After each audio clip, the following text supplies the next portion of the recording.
सचिवालय के बाहर मौजूद हूँ। जी न्यूज़ की है ग्राउंड जीरो से सबसे बड़ी कवरेज लगातार जारी है। आप पीछे जो आवाजें आ रही हैं उसे सुन सकते हैं कि किस तरह से अभी भी सरकार विरोधी प्रदर्शन यहाँ पर लगातार जारी है। आप देखेंगे यहाँ पर नारेबाजी हो रही है। राष्ट्रपति सचिवालय के गेट पर लोगों ने कब्जा कर रखा है और आज राष्ट्रपति सचिवालय पर भी बगावत का परचम यहाँ की जनता ने फहरा दिया। जी न्यूज़ की टीम इस वक्त श्रीलंका के कोलंबो में ग्राउंड जीरो पर मौजूद है और इस वक्त मैं राष्ट्रपति सचिवालय के ठीक उस गेट पर मौजूद हूं जिसे यहां पर प्रदर्शनकारियों ने अपने कब्जे में ले लिया है। आप देखिए तस्वीरें सीधे ये यहां के राष्ट्रपति सचिवालय की तस्वीरें हैं। सामने आप अगर देखेंगे तो यहां पर पूरी तरह से आप देखिए श्रीलंका के जो नागरिक हैं उन्होंने इस सचिवालय को अपने कब्जे में ले लिया है। ये श्रीलंका के राष्ट्रपति का सचिवालय है और जब आप देखेंगे यहाँ पर लगातार लोगों ने झंडे बैनर पोस्टर लगा दिए हैं ताकि वो यहां से हटे ना। और राष्ट्रपति अपना घर छोड़कर किसी सुरक्षित स्थान पर चले गए हैं। दफ्तर से भी वो पिछले 2-3 दिनों से नहीं पहुंचे थे, ऐसी जानकारी यहां के लोगों ने दी है। और आप देखिए इस वक्त यहां सीढ़ियों पर श्रीलंका की आम जनता बैठी हुई है, पीछे पोस्टर लगा है और ये पूरा प्रेसिडेंशियल सेक्रेटेरिएट है। आम दिनों में आप यहां पर आने के लिए अगर हम लोगों को पहुंचना हो तो बहुत सारी परमिशन लेनी होती है, आम लोगों को भी अंदर प्रवेश की मनाही होती है। लेकिन आज आप तस्वीरें देखकर अंदाजा लगा सकते हैं कि जब जनता अपने पर आती है तो बड़े से बड़े जो लोग होते हैं उन्हें इस तरह से कुर्सी छोड़कर जाना पड़ता है। ये तस्वीरें आपको श्रीलंका से देखने को मिल रही है क्योंकि यहाँ पर कुछ लोग हैं, उनसे बातचीत करते हैं। क्या नाम है आपका? मेरा नाम राजकुमार। राजकुमार, यहाँ पर अब आप लोग की डिमांड्स क्या है, कितनी परेशानी हो रही है? इधर एक पूरा प्रेसिडेंट, पूरा पार्लियामेंट मिनिस्टर पूरा कचरा, पूरा पैसा मारा, पूरा आदमी का पैसा मारेगा, पूरा कंट्री कचरा डालेगा, पूरा सेल करेगा अदर कंट्री का। ऐसे मेरा पूरा आदमी इधर आएगा, ये करेगा। खाने पीने का सामान, हाँ, पूरा पैसा ऊपर लगेगा ना। इस वक्त आप लोगों ने पूरे राष्ट्रपति सचिवालय पर एक तरह से आप लोग इधर ही बैठा है? इधर बैठा। ओके। अभी जाएंगे नहीं इधर से? नहीं नहीं नहीं, ये कैसे जाएगा? घर का जाएगा, प्रॉब्लम है ना। पूरा आदमी इधर आएगा, इधर बैठेगा, इधर सोएगा। Who is the responsible for this chaos? Main responsible is the Sri Lankan government and President Gotabaya Rajapaksa and his crew. Now we are doing the betterment, doing for the betterment of Sri Lanka. देखिए गोटा गो gamma नारों के साथ यहाँ पर poster लगाए गए हैं। जो प्रेसिडेंशियल सेक्रेटेरिएट है, मैं अपने कैमरामैन जयदीप से कहूँगा थोड़ा आगे आएँ और उस पोस्टर को भी दिखाएं जो कि प्रेसिडेंशियल सेक्रेटेरिएट के ठीक बाहर लगा दिया गया है। आप देखिए यहाँ पर लिख दिया गया गोटा गो गामा पीपल्स लाइब्रेरी। ये तस्वीर राष्ट्रपति सचिवालय की है। यहाँ पर जो आप तस्वीरें देख रहे हैं इसका मतलब कि जो यहाँ के राष्ट्रपति हैं उनको घर वापस जाने के लिए यहाँ के प्रदर्शनकारी मांग कर रहे हैं। आप देखिए राष्ट्रपति सचिवालय के अंदर भी भारी तादाद में लोग यहाँ पर आपको मौजूद दिखाई पड़ेंगे। जब आप तस्वीरें यहाँ पर देखेंगे लोग किस तरह से यहाँ अंदर जो सचिवालय है उसके अंदर भी आकर सेल्फी ले रहे हैं। अंदर जाओ, मुश्किल नहीं। क्या नाम है आपका? मेरा नाम नूरी। नूरी, आप यहीं पर रहती हैं? हाँ, श्रीलंका में पढ़ती हूँ। अभी तो राष्ट्रपति सचिवालय में आप लोग अंदर आ गए हैं। हाँ, सकता है ना। राष्ट्रपति कहाँ पर हैं? मालूम नहीं उन लोग किधर है। अच्छा, तो अभी क्या परेशानियां आप लोगों के सामने आ रही है मैडम? अभी पर्सन हो गया है ना, वो प्रेसिडेंट के पर्सन हो गया, हम लोग उसको नहीं मानता है। हाँ। इधर से आदमी लोग नहीं मानता है। उन लोग पूरा वो पैसा चोरी किया, खाना का भी नहीं है, पेट्रोल बेंजीन कुछ भी नहीं है। हाँ। हम लोग को नहीं पसंद है। हाँ। वो प्रेसिडेंट है ना, हम लोग को नया प्रेसिडेंट चाहिए। हाँ। कोई भी मुल्क का, कोई भी कंट्री का उधर प्रेसिडेंट अच्छा नहीं है ना, पूरा लोग अच्छा नहीं है। कोई भी मुल्क का प्रेसिडेंट अच्छा है, पूरा लोग अच्छा है, ये बोलता है। मेरा कंट्री में प्रेसिडेंट अच्छा नहीं है, वो मंत्री लोग है ना, मंत्री लोग अच्छा नहीं है, इसलिए मेरा कंट्री में ऐसे हालत हो गया। राष्ट्रपति को हटाने की मांग है, प्रधानमंत्री को भी कुछ लोग हटाने की मांग कर रहे हैं, लेकिन आगे का रास्ता क्या होगा इसका जवाब किसी के पास नहीं है। क्या अंतर्राष्ट्रीय समुदाय को, क्या IMF को आगे आकर श्रीलंका की मदद करनी चाहिए? कैमरामैन जयदीप के साथ विशाल पांडे, जी मीडिया, कोलंबो, श्रीलंका।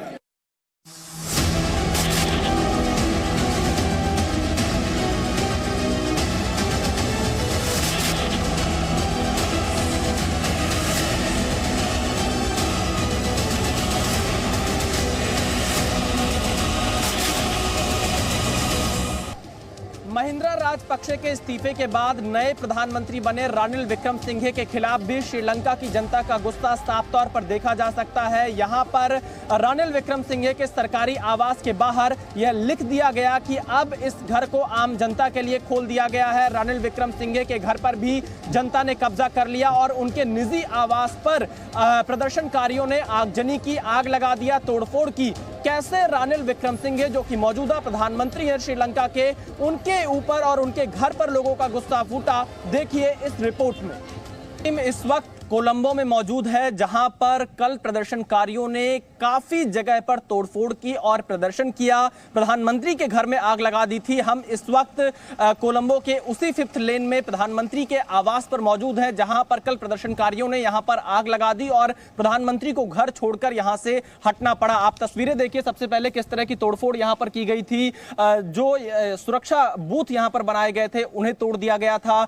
दरवाजे के मेन सामने का जो हिस्सा है, इसके अलावा जब आप उधर देखेंगे अंदर की बिल्डिंग में पूरी तरह से आग के हवाले कर दिया गया था। इस पूरे घर को जहां तक हम देख पा रहे हैं, इस पूरे के पूरे घर में आग लगा दी गई थी। ये प्रधानमंत्री रानिल विक्रमसिंघे का घर है, जहां पर कल काफी ज्यादा तादाद में श्रीलंका की जनता पहुंची और यहां पर तोड़फोड़ की, आग लगा दी। ये तस्वीरें बताती हैं कि जब जनता अपने पर आती है तो वो किस तरह से जो उसका गुस्सा था, जो दर्द था पिछले 4 महीने से, वो पूरी तरह से निकलकर सामने सड़कों पर दिखा। और यहां राष्ट्रपति भवन, प्रधानमंत्री के घर, तमाम जगहों पर प्रदर्शनकारियों ने एक तरह से कब्जा कर लिया और अभी भी श्रीलंका के अलग अलग इलाकों में लगातार प्रदर्शन चल रहा है और गोताबाया राजपक्षे के इस्तीफे की मांग यहां पर श्रीलंका की जनता हर बार कर रही है। और अब देखना यह होगा कि श्रीलंका की सरकार अगला कदम क्या उठाती है। कैमरामैन एस जयदीप के साथ विशाल पांडे, जी मीडिया, कोलंबो, श्रीलंका। श्रीलंका के मौजूदा आर्थिक हालात के लिए काफी हद तक चीन को भी जिम्मेदार माना जा रहा है, क्योंकि चीन के बारे में कहा जाता है कि ऐसा कोई सगा नहीं जिसे चीन ने ठगा नहीं। कुछ वैसे ही हालात श्रीलंका में भी दिखाई पड़ते हैं। इस वक्त मैं जहां पर मौजूद हूं, ये राष्ट्रपति सचिवालय है और इसके ठीक सामने चीन अपनी पोर्ट सिटी बना रहा है। आप अंदाजा लगाइए, जब चीन जैसा देश किसी देश की सीमा में घुसकर आकर 99 साल के लीज पर इतनी बड़ी पोर्ट सिटी को डेवलप करे तो उस देश के हालात कैसे होंगे। और चीन जिसे जिसे कर्ज देता है दोस्ती के नाम पर, उसे इसी तरह की आर्थिक बदहाली की अवस्था में पहुंचा देता है। और चीन के बारे में इसीलिए श्रीलंका के नागरिकों की राय भी बहुत अच्छी नहीं है। वो मौजूदा हालात के लिए चीन को सबसे ज्यादा दोषी मानते हैं, क्योंकि चीन ने श्रीलंका को कर्जे की लत लगा दी और आज श्रीलंका पूरी तरह से बदहाल हो चुका है। एक खुशहाल देश कंगाल हो चुका है। देखिए इस रिपोर्ट में कैसे चीन ने श्रीलंका को बदहाल कर दिया।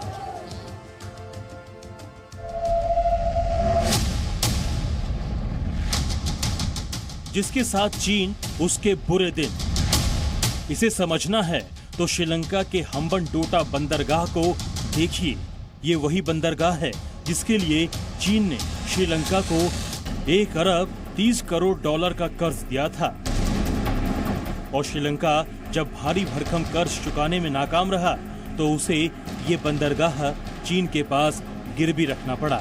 यानी चीन ने सोची समझी रणनीति के तहत श्रीलंका को कर्ज के जाल में फंसाकर उसके प्रमुख बंदरगाह को 99 साल की लीज पर ले लिया। चौंकाने वाली बात यह है कि जिस हम्बनटोटा पोर्ट को चीन ने बनाया वो श्रीलंका के लिए घाटे का सौदा हुआ। इस बंदरगाह के संचालन से श्रीलंका को अरबों रुपए का नुकसान हुआ, लेकिन चालाक चीन ने श्रीलंका को कर्ज देकर मोटी कमाई कर ली।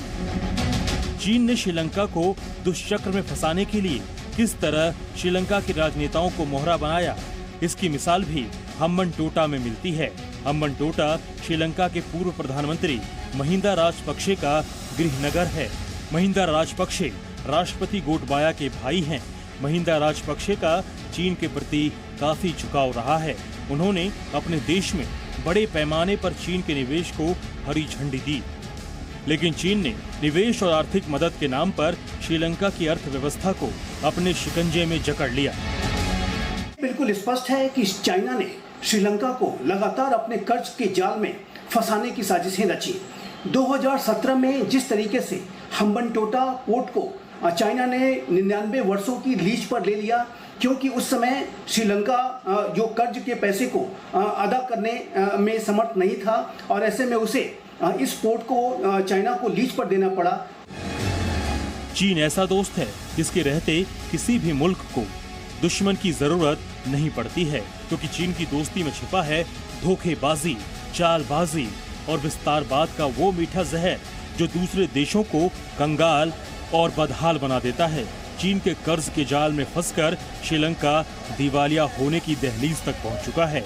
हम्बनटोटा के खिलाफ चीन श्रीलंका में कोलंबो पोर्ट सिटी भी बना रहा है, जिसे चीन के विस्तारवादी मंसूबे के साथ जोड़कर देखा जा रहा है।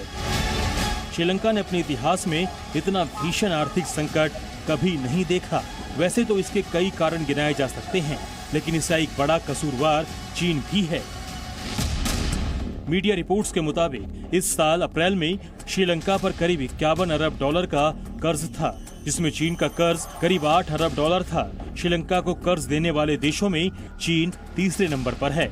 इस साल की शुरुआत में श्रीलंका को घरेलू और विदेशी कर्ज चुकाने के लिए 7 अरब डॉलर से ज्यादा की जरूरत थी, जबकि मार्च 2022 में श्रीलंका का विदेशी मुद्रा भंडार सिर्फ 1 अरब 90 करोड़ डॉलर था। इतिहास में सोने की लंका का वर्णन आता है, लेकिन अभूतपूर्व आर्थिक संकट से जूझ रहे श्रीलंका के पास इतना भी सोना नहीं बचा है कि वो अपना विदेशी कर्ज चुका सके। श्रीलंका का विदेशी मुद्रा भंडार इतना घट चुका है कि सेंट्रल बैंक ऑफ श्रीलंका को गोल्ड रिजर्व से करीब आधा हिस्सा बेचना पड़ा। श्रीलंका के केंद्रीय भंडार के पास 2021 की शुरुआत में करीब 6.69 टन सोने का भंडार था। खबरों के मुताबिक इसमें से करीब 3.6 टन सोना बेच चुका है। चीन के कर्ज के भंवरजाल में फंसे श्रीलंका की आर्थिक स्थिति इतनी खराब है कि विदेशी कर्ज श्रीलंका की जीडीपी का लगभग 125% हो गया है। उधर श्रीलंका की मुद्रा का भी भारी अवमूल्यन हुआ है। एक अमेरिकी डॉलर के मुकाबले 362 श्रीलंकाई रुपए देने पड़ रहे हैं। श्रीलंका में पिछले महीने मुद्रास्फीति 55% के करीब पहुंच गई। वर्तमान समय में भी जो 5 बिलियन डॉलर से भी ज़्यादा की राशि का जो श्रीलंका के ऊपर चाइना का ऋण है, उसे श्रीलंका को आने वाले समय में वापस करना होगा। और जब श्रीलंका इस ऋण को देने में जाहिर है कि असमर्थता व्यक्त करेगा, तो चाइना के द्वारा अनेक मांगे की जा सकती हैं। चीन सॉफ्ट लोन और आर्थिक मदद के नाम पर डेट ट्रैप डिप्लोमेसी यानी कर्ज के चक्रव्यूह में फंसाने वाली कूटनीति पर अमल करता है। इसके लिए वो ज्यादातर छोटे और आर्थिक रूप से कमजोर देशों को मदद के नाम पर अपने चंगुल में फंसाता है। चीन श्रीलंका के अलावा पाकिस्तान को भी कर्ज में फंसाकर कंगाल बना चुका है। पाकिस्तान भी कर्ज के समंदर में डूबा हुआ है। उसे दूसरे देशों का कर्ज चुकाने के लिए भी कर्ज लेना पड़ रहा है। दरअसल चीन का रवैया उस साहूकार की तरह है जो जरूरत के समय पैसे तो दे देता है, लेकिन उसके कर्ज का बोझ इतना जबरदस्त होता है कि ब्याज चुकाने में भी पुश्तें बीत जाती हैं और मूलधन ज्यों का त्यों पड़ा रहता है और कर्ज लेने वाले आर्थिक गुलाम बनकर रह जाते हैं। ब्यूरो रिपोर्ट, जी मीडिया।